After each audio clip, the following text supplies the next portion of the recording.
On va pas se faire que des copains avec celle-là. Écoutez, il y a des jeux que je n'aime pas, hein, comme vous, et que j'oublie immédiatement. Donc jusque-là, on est d'accord. Et puis, je pense que ça vous le fait à vous aussi, mais il y a des jeux que je n'aime pas, mais qui continuent malgré tout à m'interroger. Parce que tout le monde semble y trouver quelque chose qui m'échappe. Voilà, parce que leur succès est tellement important que j'ai envie de comprendre ce que les autres peuvent bien voir en eux. C'est normal. Et je suis sûr que ça vous le fait à vous aussi. Donc, sans plus de surprise, forcément, Vampire Survivor fait clairement partie de cette catégorie. Et je parle bien de Vampire Survivor, hein, le fameux succès Vampire Survivor. Et aujourd'hui, on va plutôt parler de Vampire Crawler. Mais attendez, d'abord, Vampire Survivor, je pense que c'est important que j'en dise quelques mots. C'est pas un jeu que j'ai détesté, hein. Allez, si je dois le noter là comme ça rapidement, je te dirais 6 sur 10. Parce que ben, je reconnais parfaitement ses qualités et tout ce qu'il a apporté d'ailleurs au monde du jeu indépendant. Je veux dire, il a créé un style de jeu indépendant à lui tout seul. Mais malgré les nombreuses heures de jeu que j'ai pu passer dessus, j'ai jamais été complètement séduit par sa proposition, et même au-delà. Alors forcément, quand Vampire Crawler a été annoncé, j'ai été curieux, parce que je me suis dit que ce nouveau projet allait peut-être développer tout ce qui, selon moi, manquait à ce premier jeu. Que le passage au tour par tour, l'intégration des cartes et de la structure de Dungeon Crawler allait apporter davantage de réflexion, de profondeur et surtout de véritables choix. J'avais envie de découvrir ce que le développeur de Vampire Survivor pouvait créer en dehors de la formule qu'il avait déjà rendue célèbre. Sauf qu'après 15 heures passées sur Vampire Crawler, je crois que je suis encore plus perplexe qu'avant. Au-delà de ne pas l'avoir apprécié, je ne comprends même pas pourquoi ce jeu existe. Et ce que je comprends encore moins, c'est pourquoi il rencontre autant de retours positifs. Mais avant de parler de Vampire Crawler, il faut revenir au commencement. Il faut parler de Vampire Survivor et essayer d'expliquer pourquoi ce jeu a aussi bien fonctionné. Parce que même si je suis pas complètement sensible à sa formule, je comprends parfaitement son succès. Quand on lance une partie, on commence avec presque rien, on contrôle un petit personnage fragile équipé d'une arme assez médiocre, face à une quantité toujours plus importante de monstres qui arrivent de tous les côtés. On se déplace, on évite les ennemis, on récupère des points d'expérience, puis une première amélioration, une deuxième, une troisième, et progressivement notre personnage se transforme, les attaques deviennent plus nombreuses, les projectiles occupent de plus en plus l'espace, les effets commencent à se combiner et les ennemis, qui représentaient encore une menace quelques minutes auparavant, disparaissent maintenant par centaines. On passe d'une petite créature vulnérable à une véritable tornade de puissance capable de nettoyer l'écran sans même avoir besoin de viser. Et oui, c'est extrêmement satisfaisant. Il y a un plaisir très immédiat à cette formule et à cette montée en puissance. Le jeu comprend parfaitement comment donner aux joueurs l'impression qu'il devient constamment plus fort. Tout est conçu pour entretenir cette sensation de progression permanente. Et au début, j'ai été happé, comme beaucoup de monde, je voulais découvrir les armes, comprendre les évolutions, essayer de nouvelles combinaisons et voir jusqu'où je pouvais pousser la puissance de mon personnage. Alors j'ai joué, j'ai survécu, je suis mort, j'ai recommencé, j'ai parfois énormément ri devant l'absurdité de ce qui se passait à l'écran. Il faut également reconnaître l'importance de Vampire Survivor. Le jeu a popularisé une formule qui a ensuite été reprise, adaptée et transformée par une quantité impressionnante d'autres productions. Depuis sa sortie, les plateformes ont été envahies de jeux recherchant à produire la même boucle. On parle même de Vampire Survivor-like, il en tombe limite un par semaine. D'ailleurs, certains jeux ont enrichi cette formule, quand beaucoup d'autres se sont contentés de la reproduire sans comprendre ce qu'ils auraient pu ajouter d'un peu mieux. Mais quoi qu'on en pense du résultat de Vampire Survivor, c'est devenu quand même un jeu important, il a eu une influence dans le paysage du jeu indépendant et son succès n'a absolument rien d'incompréhensible. Seulement, de mon côté, le plaisir initial a progressivement disparu.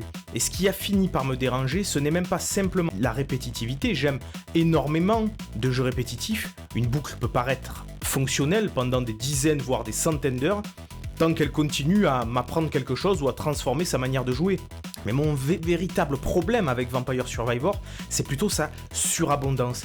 Il y a constamment quelque chose qui cherche à me récompenser. De l'expérience, des niveaux, des coffres, des objets, des personnages, des étoiles, des explosions, des chiffres, des effets lumineux. Toutes les secondes, le jeu me félicite et je me dis que je suis devenu plus fort, mais que c'est surtout un effet de dopamine qui m'est livré toutes les 30 secondes et c'est juste insupportable. Il y a quelque chose en fait dans cette formule qui me dégoûte, qui a l'air d'être une récompense trop simple, tout le temps, trop souvent. Et j'ose le dire, attention le mot est fort, mais je trouve ça terriblement médiocre. C'est à la limite, j'ai l'impression de perdre 30 minutes de ma vie à jouer à un petit jeu pas terrible, où je me suis pris une centaine de shots de dopamine en quelques secondes, et c'est à la limite si je me sens sale après avoir joué à ce jeu-là, quoi. Je veux dire, oui, c'est à ce point-là. Je vous parle souvent de temps de jeu de qualité, et je pense qu'on a tous notre manière d'accepter ou non tel ou tel type de jeu, vous le savez, hein. Moi notamment, le farming dans les RPG, ça me dérange pas du tout, et c'est pas forcément un temps de jeu de qualité. Alors là, pour le coup, intrinsèquement, Vampire Survivor en lui-même n'est pas une boucle de gameplay de qualité, et je me sens assez médiocre d'apprécier ces multiples shots de dopamine. C'est un immense buffet à volonté dans lequel on continue à remplir mon assiette avant même que j'ai eu le temps de terminer ce qui se trouvait déjà dessus. Et derrière cette générosité presque agressive, je n'ai pas toujours l'impression de construire quelque chose. Alors ouais, il y a la carotte de débloquer des nouveaux persos, de nouvelles armes et tout ça, mais clairement, je l'ai lâché des mains, parce qu'il accumule les nouvelles choses à récupérer, mais transforme finalement assez peu ma relation avec son système. Les parties sont souvent bien trop longues, on passe 30 minutes quand même à tourner autour des mêmes groupes d'ennemis, à récupérer des cristaux. Ce qui était hypnotique pendant les premières parties devient progressivement soporifique. Et puis moi j'avoue qu'un jeu qui me fait me lancer des parties bien trop longues, je suis désolé, 30 minutes de jeu pour moi c'est bien trop long. T'es obligé d'être bloqué pendant 30 minutes, sinon c'est foutu, et c'est du farming débile. Donc autant le dire, je suis pas le plus séduit du monde par Vampire Survivor. Et pourtant je respectais énormément son efficacité, et surtout son influence. Mais voilà, derrière tout ce chaos visuel, je ressentais une forme de vide. Et une fois que le plaisir de voir les chiffres qui augmentent, une fois que ça a disparu, il me restait plus grand chose à quoi me raccrocher. Et c'est pour cette raison que Vampire Crawler m'intéressait autant. Parce que sur le papier, le projet semblait pouvoir répondre directement à mes frustrations, on est d'accord. Le passage au tour par tour devait normalement donner davantage d'importance aux décisions. Les cartes pouvaient introduire une véritable construction de deck. Les donjons pouvaient apporter de l'exploration, des secrets, de la gestion et un sentiment de progression plus concret. Je demandais pas nécessairement quelque chose d'extrêmement difficile, j'attendais simplement un jeu dans lequel mes décisions auraient davantage de poids. Une relecture du roguelike comme avait pu l'être Vampire Survivor, et surtout je voulais voir si son développeur pouvait transformer l'essai. Est-ce que la philosophie du premier jeu pouvait fonctionner dans un jeu de stratégie au tour par tour? Est-ce qu'il pouvait donner naissance à un bon deck builder? Est-ce qu'il allait renouveler même le dungeon crawler? Les possibilités me semblaient nombreuses. Mais dès les premières minutes, j'ai compris que le résultat n'allait probablement pas correspondre à mes attentes. Et je dois avouer que ma déception a été tellement immédiate que j'ai sérieusement envisagé de me demander un remboursement, quoi. Parce que Vampire Crawler ne m'a pas donné l'impression de découvrir une nouvelle proposition située dans l'univers de Vampire Crawler. J'ai surtout eu le sentiment de retrouver exactement le même jeu, mais ralenti et réorganisé. On récupère les mêmes éléments, les mêmes références, comme si c'était des références incroyables, comme si c'était culte, alors que de base c'était des sprites plutôt laids, pas super bien travaillés et peut-être trop inspirés de Castlevania. Donc on a le même habillage, la même philosophie, on débloque des objets, on améliore ses armes, on crée des associations, on déclenche des combos, et on regarde les dégâts s'accumuler jusqu'à pouvoir nettoyer une pièce entière. Les armes ont maintenant l'apparence de cartes, les déplacements se font dans des espaces qui évoquent des donjons à l'ancienne, et les combats sont organisés au tour par tour. Mais derrière toutes ces modifications, la finalité me semble identique. C'est pas véritablement une nouvelle idée qui utilise l'univers de Vampire Survivor, c'est juste Vampire Survivor qui porte le costume de plusieurs autres genres de jeux vidéo. Et pour le coup, ce costume lui va pas particulièrement bien. Normalement, le tour par tour est intéressant parce qu'il me laisse le temps d'étudier une situation. Je peux observer les différentes possibilités, anticiper leurs conséquences et faire un choix, sachant que je vais devoir l'assumer. Et ici, j'ai surtout eu l'impression que le tour par tour ralentissait artificiellement une formule qui avait été pensée à l'origine autour de l'immédiateté. Dans Vampire Survivor, cette simplicité restait cohérente avec le rythme. On se déplaçait constamment, les ennemis arrivaient de toutes les directions, et les améliorations s'enchaînaient très rapidement. Alors que dans Vampire Crawler, on me donne beaucoup plus le temps pour réfléchir, mais réfléchir à quoi ? Tu pioches que quelques cartes, même quand t'es amélioré à fond, c'est pas terrible. Tu peux difficilement faire une mauvaise décision. Et très rapidement, toutes les combinaisons deviennent évidentes. On comprend quels effets il faut associer, comment déclencher des réactions en chaîne et comment construire un enchaînement capable de balayer tout ce qui se trouve devant nous. Et surtout, on devient puissant presque immédiatement. À l'inverse du premier jeu où j'ai dû relancer quelques parties avant d'arriver à la fin des niveaux, là, clairement, j'ai rushé le jeu très rapidement. J'ai rien contre le fait de devenir surpuissant dans un jeu, au contraire, cette sensation peut être absolument grisante lorsqu'elle vient récompenser une bonne compréhension des systèmes. Mais c'est quoi ce système de merde? Des petits combos, c'est-à-dire que tu dois aller de 0 à 1, 2, 3, 4, 5, 6. Enfin, je veux dire, c'est un système bidon, ça, c'est vraiment le b.a.-ba du deck builder. J'ai besoin d'avoir pris des risques, d'avoir commis quelques erreurs, compris une interaction ou découvert une combinaison particulièrement intelligente, mais dans Vampire Crawler, cette puissance m'a souvent semblé offerte, sans même que j'ai eu le temps de la mériter. Les options sont tellement évidentes que le jeu peut rapidement être cassé sans demander un énorme effort.